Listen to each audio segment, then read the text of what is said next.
Bismillahirrahmanirrahim. Assalamualaikum warahmatullahi wabarakatuh. Waalaikumsalam.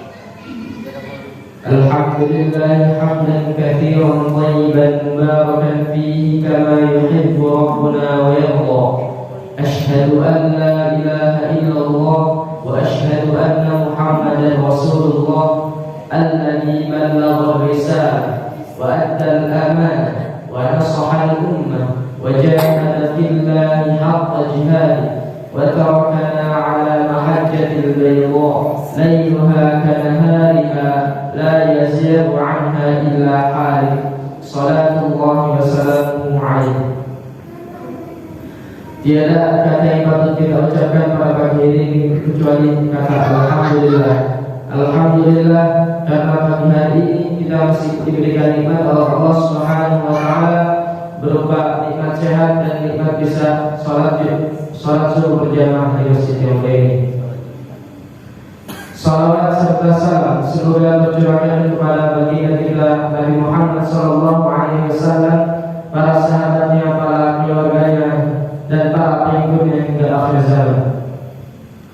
Jamaah salat subuh yang dimuliakan Allah Subhanahu wa taala, berdirinya kami di sini akan menyampaikan sebuah hadis dari Rasulullah sallallahu alaihi wasallam atau akan menyampaikan sebuah kutub yang bertemakan doa menghadapi musibah yang berat.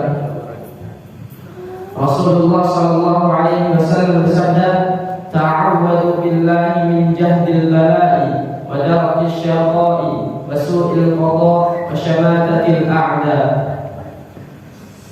Yang artinya, berlindunglah kalian kepada Allah Subhanahu wa taala dari beratnya musibah, turunnya kesengsaraan yang terus-menerus, buruknya qada serta kesenangan musuh atau musibah yang menimpa kalian.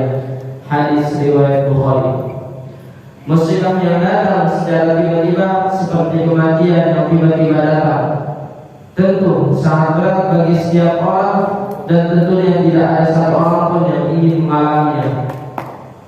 Namun yang pasti, yang namanya musibah itu akan terjadi. Maka dari itu manusia biasa hendaklah selalu waspada, berhati-hati dalam segala hal agar supaya sebisa mungkin terhindar dari musibah.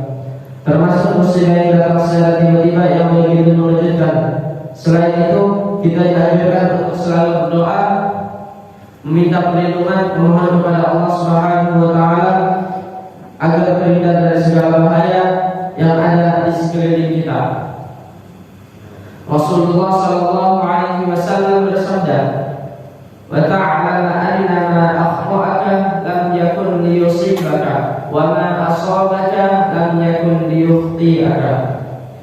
Dan hendaklah kamu menyadari bahwasanya apa-apa yang ditakdirkan tidak menimpamu pasti tidak akan menimpamu, dan apa-apa yang ditakdirkan menimpamu pasti akan menimpamu. Maka itu jangan kita terpuruk karena suatu musibah yang menimpa.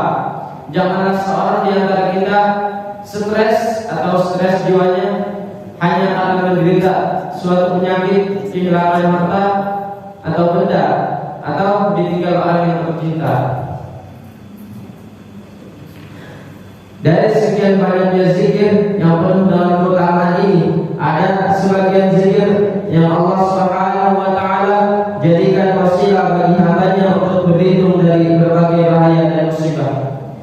Dari Ibnu Umar radhiyallahu anhu bahwa Rasulullah sallallahu alaihi wasallam bersabda, "Barang siapa yang menyaksikan orang yang terkena musibah, kemudian ia mengatakan, Alhamdulillahilladzi afani mimma btalaka bih wa faddalani ala katsirin mimman khalaqana tafdila."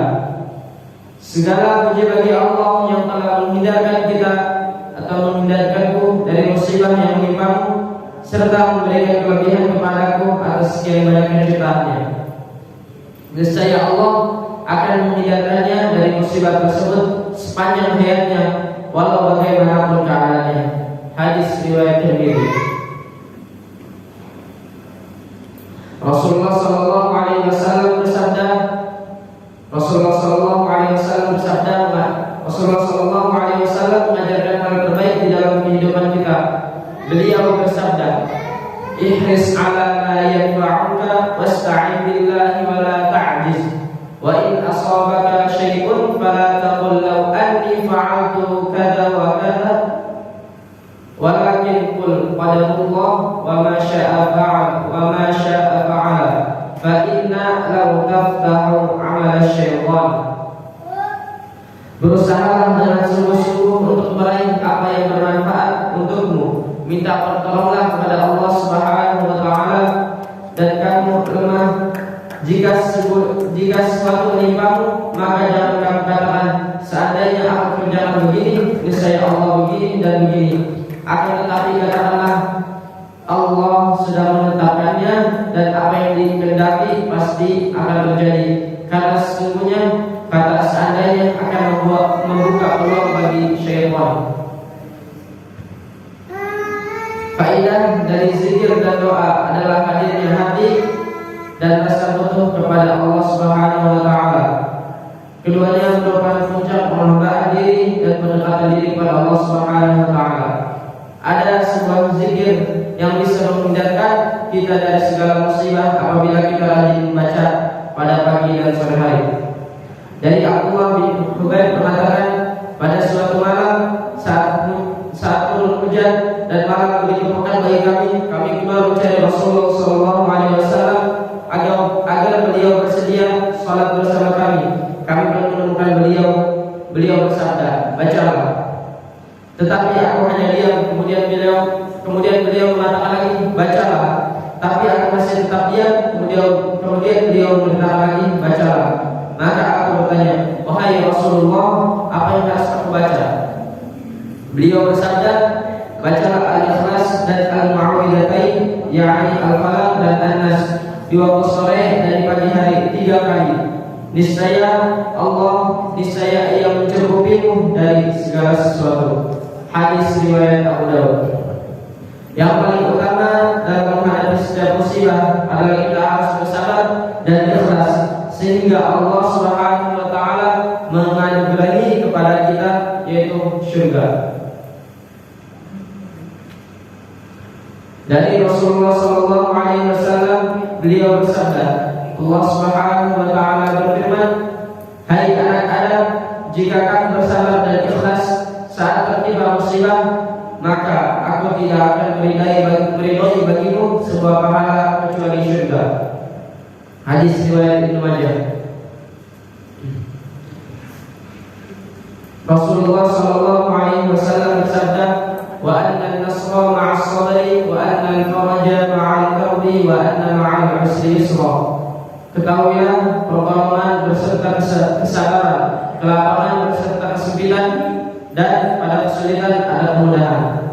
Setiap musibah dan ujian mengandung hikmah yang besar.